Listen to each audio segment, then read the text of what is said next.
Hornchurch here on BBC Radio Kent. It's Anna Louise with the end of season Summer Saturdays party show. Hence we're taking your requests, and hence it's a real eclectic mix this afternoon. From Sigala, proper dance tune, into Les Mis. This is where it's at this afternoon. 81333, start your message with the word Kent. Or you can give us a ring, 0800 756 1111. And this show is all about you and your achievements and your events. And we talk a lot about well-being and mental health on the show. Chloe is in Surrey. Hi, Chloe. Hello, how are you? Yeah, I'm really well, thank you. How are you? Yeah, really good. Glad to be on the show, thank you. Oh, no, you're so welcome. And Chloe, travelling changed your life. How has it done so? Okay, so I think before I went, I was in sort of a pretty bad way with my mental health. A lot had got on top of me. And I think when I went away, the main thing that happened was it kind of broke down all my current conditioning that I'd had, and all the things that I thought were, reasons that I should be happy. All of a sudden I was seeing that they weren't, and that there was so much more out there into life and people in the world, and so much to see that that's what changed my whole outlook on my own life. Why did you decide to go travelling? Because if you are feeling low and times are difficult, travelling must seem quite intimidating, quite a big thing to uproot your life and leave your family and friends behind you. Yeah, I do get that, but I think when you get to a certain point in your life where you're looking around you and you don't feel like you fit in your current life anymore, and you kind of need to do something drastic. I remember sitting there thinking to myself, I can either sit here and wait for something to change and hope that it does change, or I can just get myself away from where I am and go and do something that I've always wanted to do. And I'm not going to lie, it was absolutely petrifying. I sat at the airport by myself at 5 o'clock in the morning. I thought I was going to throw up. It was really, really scary. But at the same time, I was excited for something different. I just needed something different. So where did you go and what did you get up to when you went travelling? So my plan was to go to Panama. I'd seen it on season 3 of Prison Break, and I thought, what a way to be inspired. I know, not the prison part, that would be... No. I did see the beaches and the Panama skyline, and there was just something that I thought I really want to go there. So I was going to spend 6 months there and finish writing a book that I'd started a few years before, but had just put down and never picked up again. And a few months into it, I don't know what happened within myself, but I got rid of my suitcase, got a backpack, and ended up going all the way up to Mexico and then back down to Colombia. Oh my gosh. What did you do with all your stuff? Actually, funnily enough, the very first hostel I stayed in, I'd made friends with everyone there, and they had a storage room, so they let me put the suitcase and about 16 pairs of shoes I didn't need, I took unnecessarily, like we do. And I just put it in their storage room, bless them, and because I had a flight coming back from Panama already pre-booked, so I just put it in there for the rest of the time. So, and you took on all sorts of challenges, including scuba diving. I mean, I absolutely love the sea. I've never been scuba diving, but I've done lots of snorkeling and surfing and bodyboarding and swimming with the fish and everything. And I don't know if you feel the same, Chloe, but there's something very healing about the sea. Do you know what? It's a different world. It is just, it makes sense because, we're made up of, most of our makeup is water. So it kind of makes sense that we do feel good around water because it's kind of part of us. It is, yeah. Yeah.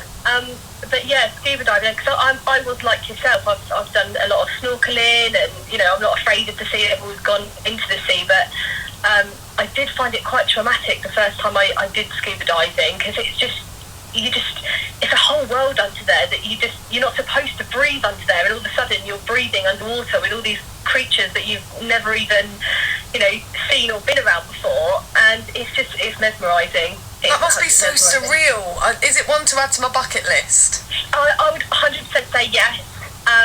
Definitely. I swam with a whale shark, which was pretty cool. It just swam underneath me, and I thought, oh my god. I think, do you know what, if I went scuba diving, Chloe, I don't think I'd want to come back up to Earth. I think I'd want to stay down there. I think, do you know, it's so peaceful. There's just this, and it does make you think when you're down there. I can see my first thing was when I was down there was I can see why so many people are trying to clean this place up, because it's so beautiful, and it's just amazing. It's an amazing experience. So yeah, definitely put it on your bucket list. Okay, sure. I will. And Chloe, when you were travelling, did you notice the effects that climate change are having on the world, and our huge plastics issue as well, the impact it's having on our oceans? Yeah, I did. One thing that is pretty amazing that a lot of the divers do is they have these little sort of bags that they take. It's obviously not a plastic bag, it's like a net bag, and they pick up trash on dive. So the diving instructors, the dive masters, while they're taking everybody out every day to learn, they're actually picking up the trash. Wow. As they go along. So they are really, obviously it's where they spend most of their days. They want to keep it clean, but it's a huge problem, I think, globally, and people are really trying to do something about it, so which is the most important thing if we all get behind it. But I do think if you go scuba diving, your attitude will change massively, like mine did. All of a sudden I was afraid to leave any kind of rubbish anywhere, or if something, drop a bit of rubbish and it blows away, I want to catch it. It definitely has an impact on the way you think as an individual, which I think has an outward effect. We all felt the same way. So. And you've been gone months and months. When you got back, how had you changed from your travelling experiences? Oh, it was really difficult, and I think a lot of people that have been travelling do, because something happens to you, change a lot. You get so much personal growth, and although you're the same person, there's aspects of you that are slightly different, and all of a sudden you're thrown back into where you left off. The same, your friends and your family, but you're slightly different, and they don't know that difference in you yet. And I think something can happen. You can either fall into quite a stuck place, or you can really champion it and turn it around and do something completely different with your life. So but it is a struggle, I think, that first.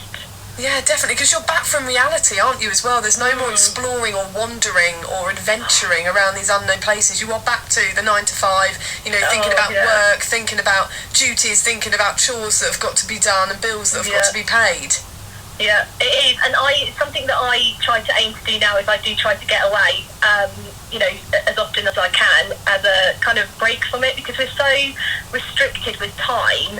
At home, everything's scheduled work and got to be here, got to be there. Whereas when you go away, you don't really know what the time is. You don't know what day it is half the time, and there's this freedom. And every time you move to another place, there's something new there. There's new people to meet, and it's difficult when you come back and all of a sudden you don't have that anymore. So how would travelling, Chloe? Sorry to interrupt you. How would travelling actually impacted your mental health? How did you feel when you got back from this adventure? It was an up and down roller coaster, if I'm honest with you, the whole time. And when I came back, I felt like I'd maybe put myself back a few steps when I very first landed, because all of a sudden things were, I wasn't on this adventure anymore. I was back and I didn't know what to do.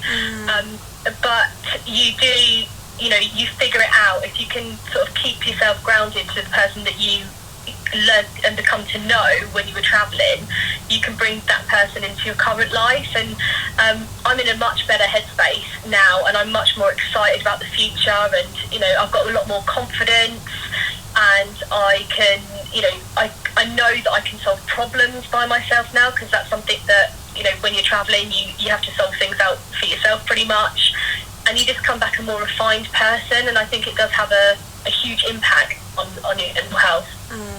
Well, Chloe, thank you so much for sharing your story. You're now a life coach and a blogger. Where can we find you online? Okay, so I am on Instagram, so it's One Way Journey Travel, and I've also got a podcast where I talk to other travellers about their trip, which is called If a Hostel Could Talk. And I've got a website which is onewayjourney.com. Oh, well, thank you so much, Chloe, for sharing your experiences, and talk to you soon, no doubt. Thank you so much. Have a great afternoon. Thanks, Chloe. Bye-bye. Daryl Denham. Which single-digit number comes first alphabetically? If you know the answer, you should join me for the grid every Sunday evening from 5. BBC Radio Kent. Travel every 20 minutes. I'm